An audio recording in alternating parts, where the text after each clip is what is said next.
त्याच्या घरामध्ये 3-3 माजी आहे.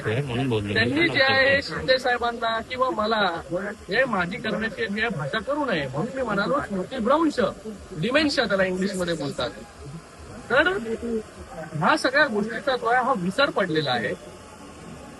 माझ्या कल्याण लोकसभेमध्ये अंबरनाथ, उल्हासनगर, कल्याण डोंबिवली महानगरपालिका आणि ठाणे महानगरपालिकेमधील 25 नगरसेवक जे शिवसेनेने जे आहे स्वतःच्या ताकदीवरती इथे तिन्हीकडे शिवसेनेची सत्ता जी आहे स्थापन केलेली आहे. इथे कोणाला जे आहे कोणाला घेऊन कोणाच्या भरोशावरती जे आहे सत्ता स्थापन केलेली नाही. 100% सत्ता जी आहे शिवसेनेची आहे या कल्याण लोकसभेमध्ये.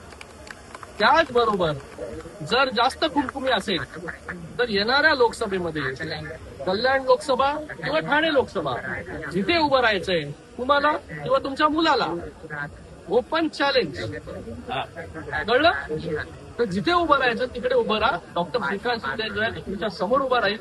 आणि मी एक रिक्वेस्ट पण करेल आमच्या महायुतीच्या नेत्यांना की पुढच्या वेळी जेव्हा निवडणूक होईल तेव्हा यांची खुमखुमी जी आहे त्यांना पूर्ण करू द्या. येणाऱ्या काळामध्ये ज्या काय गोष्टी मला कळतील ठाणे महानगरपालिका, कल्याण डोंबिवली, उल्हासनगर, अंबरनाथ सगळीकडे जे शिवसेनेची सत्ता आहे. या श्रीकांत शिंदेच्या मतदारसंघामध्ये 3.5 कॉर्पोरेशन येतात. 3.5 पैकी 3.5 कॉर्पोरेशनमध्ये शिवसेनेचे वर्चस्व आहे. नवी मुंबई महानगरपालिकेमध्ये 10 जागा ज्या कमी झाल्या या आमच्या स्वतःच्या चुकीमुळे झाल्या. नाहीतर तिथे देखील जे आहे ही काय झालं असतं हे आपल्याला कळलं असतं.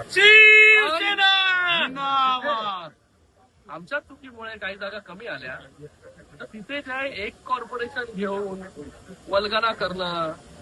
अरे हा श्रीकांत शिंदे जो आहे 3.5 कॉर्पोरेशन निवडणुका इथे लढवतो आणि जिंकतो आणि 3 वेळा जे आहे लोकांनी मला निवडून दिलेला आहे मोठ्या मताधिक्याने, कधी पाडलेलं नाहीये. येणाऱ्या काळामध्ये जर काही खुमखुमी राहिली असेल तर ती पूर्ण करायची तयारी जी आहे ही आमची नक्कीच आहे. शिंदे साहेबांच्या नादाला तुम्ही लागा, डॉक्टर श्रीकांत शिंदेच्या नादाला लागू नका.